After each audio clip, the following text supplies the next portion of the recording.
आज अपने किचन में मैंने बनाया है ये सिंपल टी केक और यह मैं आपको कट करके दिखाती हूँ।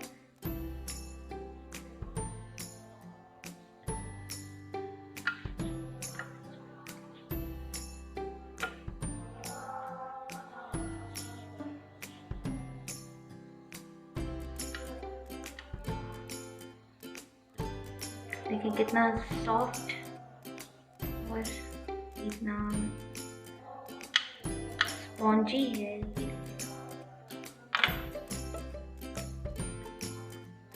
देखिए कितना सॉफ्ट बना है ये।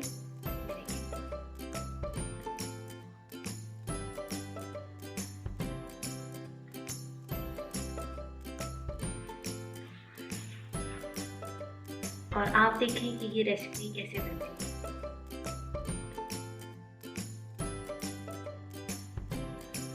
पहले स्टेप में मोल्ड को मैं ग्रीस कर लूँगी और इसको अच्छी तरह से इसके सारे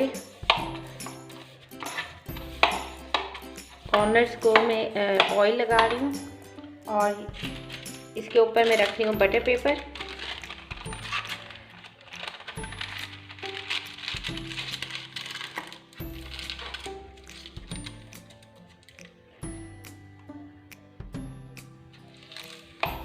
ये मैं इसको सारा इसके कॉर्नर्स ग्रीस कर दी हैं और इसकी साइड्स को भी ग्रीस कर लें आप।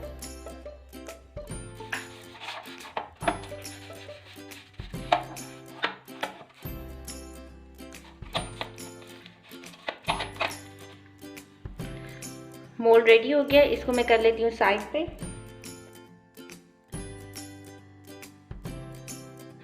नेक्स्ट स्टेप में मैं वेट इंग्रेडिएंट्स को बीट कर लूँगी और इसके लिए मैं बीटर यूज़ नहीं कर रही। इसके लिए मैं ले रही हूँ जग और जग में मैं डाल रही हूँ हाफ कप मैंने ऑयल लिया है, ये मैं इसके अंदर ऐड करने लगी हूँ। 1 कप मैंने ली है चीनी, जो नॉर्मल चीनी यूज़ होती है। मैंने इसको पीसा भी नहीं है क्योंकि ये इसी के ब्लेंडर के अंदर आराम से आसानी से मिक्स हो जाएगी। और अब मैं लूँगी 3 अंडे और अंडे जो है मैं अलग-अलग इनको चेक करके फिर इसके अंदर डालती जाऊँगी। आप भी हमेशा जब भी अंडों का इस्तेमाल करें किसी भी रेसिपी में तो आप हमेशा उनको अलग से चेक करके फिर इसके अंदर डालें, क्योंकि अगर आप डायरेक्ट उसके अंदर डाल देंगे तो उसके आपकी रेसिपी में जो जो इंग्रेडिएंट्स है वो ज़ाया हो जाएंगे अगर उनमें से कोई अंडा ख़राब निकल आया। वैसे भी आजकल गर्मियों का सीज़न है तो सम टाइम हो जाता है, तो आप बेहतर है कि पहले से ही जब भी आप कोई भी रेसिपी में अंडा यूज़ करें तो उसको लाजमी चेक कर लें।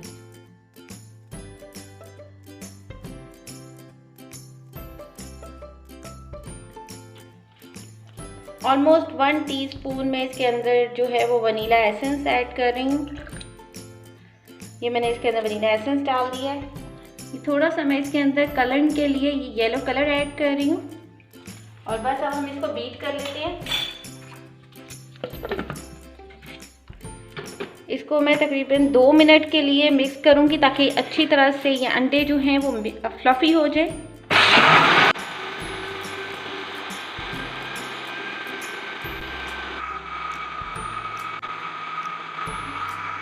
मैंने बीट किया है और अब मैंने इसको थोड़ी देर के लिए रोका है और इसमें मैं डाल रही हूँ 1 पिंच नमक और इसको फिर मैं थोड़ी देर के लिए बीट करूँगी।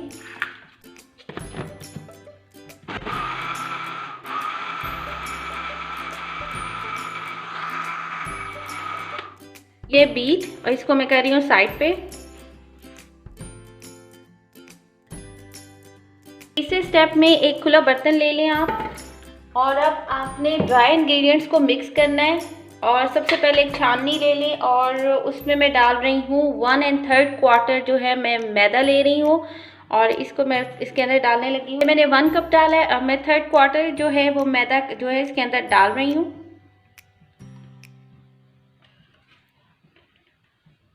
टू टीस्पून मैंने लिया है बेकिंग पाउडर, वो मैं इसमें डाल दूँगी।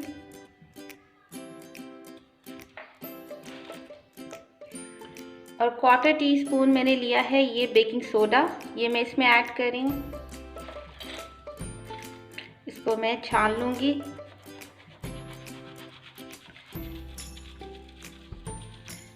चलिए ये ड्राई इंग्रेडिएंट्स मैंने कर दिए मिक्स।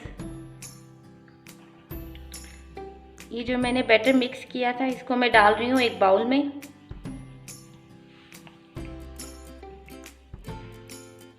देखिए कलर कितना अच्छा नाइस आया है इसका। बहुत थोड़े से आपने इसमें येलो कलर ऐड करना है। अब इसमें मैं मैदा डाल रही हूँ। मैदा में आधा आधा करके मतलब 3 हिस्सों में तकरीबन इसके अंदर मिक्स करूँगी। ये इसको मैं विस्कर से अच्छी तरह से मिक्स कर लूँगी।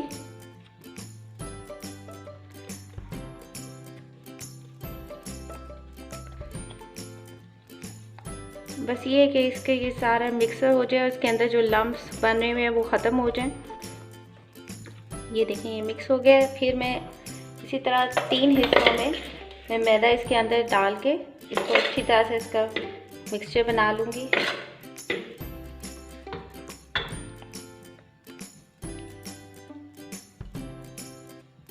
बिल्कुल हल्के हाथों से हमने इसको मिक्स करते जाना है।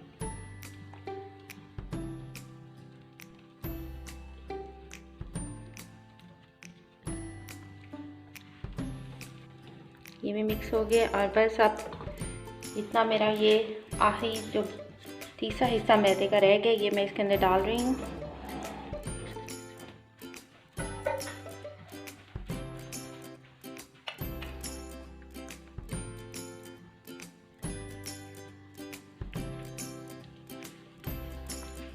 तो ये थोड़ा सा थिक है और इसकी अभी इसमें थोड़ा सा मैं इसमें दूध भी ऐड करूँगी।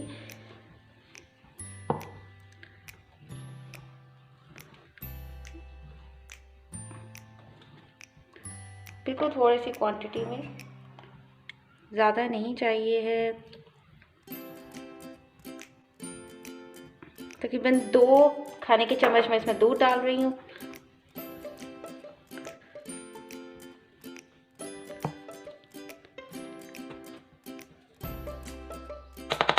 ये हो गया मिक्स।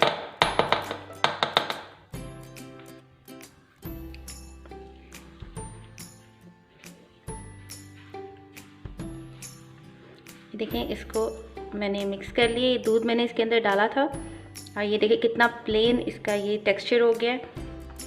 ये टेक्सचर आपको चाहिए, ये देख सकते हैं आप, इस तरह होना चाहिए। ना बहुत पतला हो ना बहुत गाढ़ा, ना ज़बरदस्त इसका टेक्सचर आ गया। बस अब इसको मैं मोल्ड में डालती हूँ।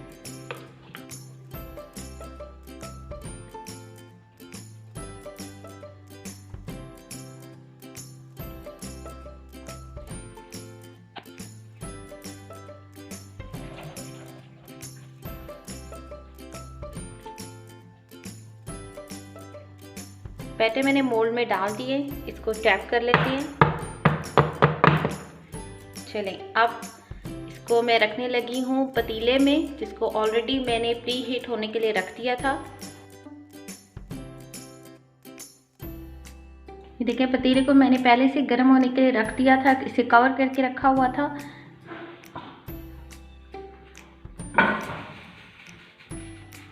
और इसके अंदर मैंने एक प्लेट रखी हुई है, कोई पानी नहीं डाला हुआ, बस सिंपल प्लेट रखी हुई है।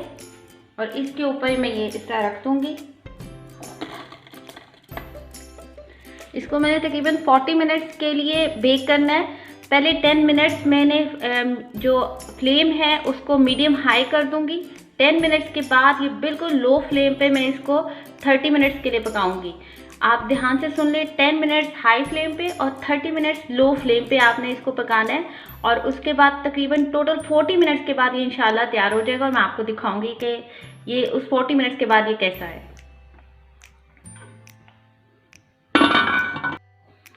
40 मिनट्स हो गई है, मैं केक को चेक कर लेती हूँ।